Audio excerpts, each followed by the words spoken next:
এসো এসো বসো, শুনতে পেলুম পোস্তা গিয়ে তোমার নাকি মেয়ের বিয়ে। গঙ্গারামকে পাত্র পেলে, জানতে চাও সে কেমন ছেলে? মন্দ নয়, সে পাত্র ভালো, রং যদিও বেজায় কালো। তার উপরে মুখের গড়ন অনেকটা ঠিক পেঁচার মতন। বিদ্যে বুদ্ধি বলছি মশাই, ধন্যী ছেলের অধ্যাবসায়। 19টি বার মেট্রিকে সে ঘায়েল হয়ে থামলো শেষে।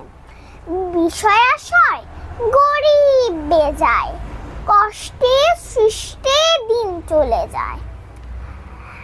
মানুষ তো নয় ভাইগুলো তার, একটা পাগল